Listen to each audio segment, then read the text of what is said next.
ஹெல்தியான அவல் பாயாசம் எப்படி செய்யலான்னு பார்க்கலாமா? ஃபர்ஸ்ட் இந்த ரெசிபி பண்ணுறதுக்கு ஒரு ஸ்பூன் எடுத்து நல்லா ஹீட் பண்ணிவிட்டு கொஞ்சமாக முந்திரி கொஞ்சமாக பாதாம் போட்டு நல்லா ப்ரௌனிஷாக வர அளவுக்கு வறுத்து எடுத்துக்கலாம். இப்போ இதே பாத்திரத்தில் ஒரு கப் அளவுக்கு அவல் எடுத்துக்கிறேன்.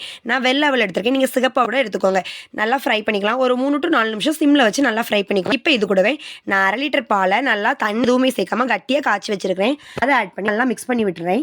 இப்போ இந்த பால் வந்து நல்லா கொஞ்சமாக கட்டியாகி வரணும், அந்தளவுக்கு நல்லா விட்டுறணும்.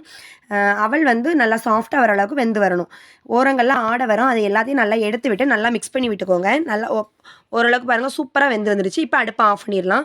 இப்போ அடுப்பை ஆஃப் பண்ணிவிட்டு ஒரு 3 ஸ்பூன் அளவுக்கு நாட்டு சக்கரை ஆட் பண்ணிக்கோங்க. நாட்டு சக்கரை ஆட் பண்ணி நல்லா மிக்ஸ் பண்ணி விட்டால் சூப்பரான அவல் பாயாசம் ரெடி.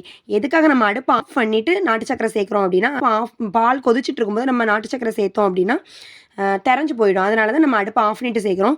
சூப்பரான ஹெல்தியான நாட்டு சக்கரை அவல் போட்டால் பாயாசம் ரெடி. கண்டிப்பாக இந்த ரெசிபி நீங்களும் ட்ரை பண்ணுங்கள். நம்ம வீடியோக்கு லைக் பண்ணுங்கள். தேங்க்ஸ் ஃபார் வாட்சிங்.